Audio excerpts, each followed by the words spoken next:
did Roosevelt or Woodrow. You went to Pella longer than Roosevelt or Woodrow? Yeah, because I went to Pella in the 8th grade. I also went to Pella in the 3rd grade. What? And over here was 7 and 8. So was Roosevelt. Because we lived on the east side longer than we did the west side. So you did live on both sides of town? Yes. And there was only two junior high schools in San Jose, as far as I know at the time. And that was Roosevelt and Woodrow. It's just these two, huh? Yeah.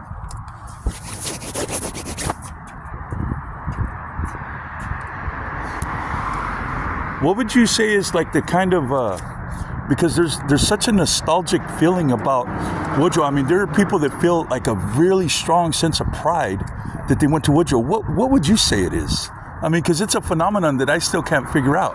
What was so special about the experience here at Woodrow? This side of town, there's a lot of Chicanos, you know, from Little Orchard, and Pomona, and then you have the west side, and unless you're talking about Roosevelt, that's way over there on 17th. So. Oh, in terms of the junior highs. In terms of location, I think that was the biggest. Because where else were you going to go? You're right. You weren't going nowhere. Yeah, and I don't know if Girl Glen existed or not, and if it did, you wouldn't want to go there anyway, I guess. So was this the entrance? Yeah, this was the entrance. So when you would go to school, this is where you went in? Well, sometimes we used to also go, there was a door in the back. You could go through there. Now, of course, it's all fenced off now. Let's go check this out. This was interesting when I found out. There's nothing here to denote, you know. Yeah, right here. Oh, here it is. Now, this is the reason why I think it was saved. See, this was dedicated by the native sons of the Golden West. You see, Roosevelt wasn't. That's 1920. 1925. But when did Woodrow got built? Did it get built or dedicated on that year? No, this was dedicated on this year. Now, probably got, yeah, well, that I don't know for sure. Yeah. But President Wilson was president. That's pretty far back. Right, around this time. Well, I think, yeah, it kind of makes sense. Any earlier than that, I don't think they would have been built the way it was. But did Roosevelt look like this in terms of its construction? Did Roosevelt look like this? Yes, it did. Yeah. I think during the week you can go through. Yeah, that's what I'd like to do to kind of. I did at one time. I did go, but you know where I ended up? You can even see it from here. I ended up about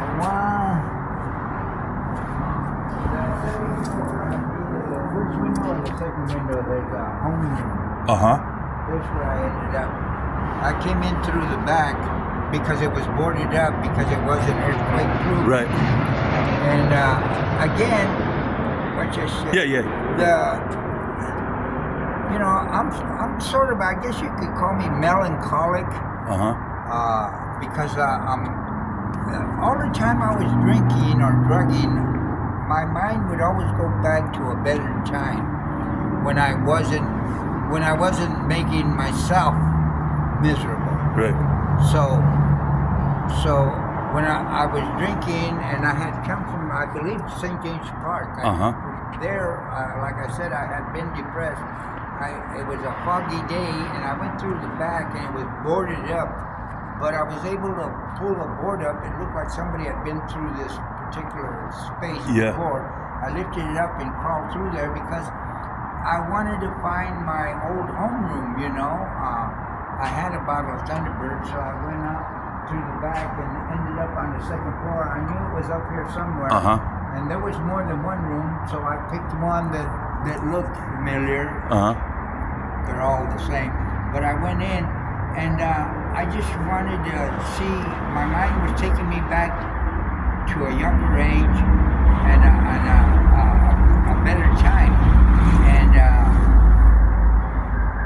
I wanted to stop drinking. I knew from St. James Park coming over here, I knew I wanted to stop drinking, but I never let go of that fucking bottle. But I went upstairs, and then I said I wanted to stop drinking, but yet my hand was lifting up like I didn't want to drink, but yet my hand, it looked like it was disembodied from my mind. And that I was going to take a drink automatically, and I stopped, and I saw, like the program says, a moment of clarity or a spiritual experience, if you will. I saw who was doing what to whom. Instead of blaming everybody and his brother for my mishaps and my misery, I saw who was doing what to whom, and it was me. My arm. My arm was to blame, you know. But it was attached, so I had to take, again, responsibility for my own actions. You know, I didn't look at it that way necessarily, but that's what it was. Right. And so I brought it, and I was almost, in my mind, it flashed back. It flashed back all the times that I had been drinking or doing things, that it was me that was doing and causing my life to eventually become the way it was. So I had that moment of clarity, so then I went back out to where I came from and ended up going to back home. Okay,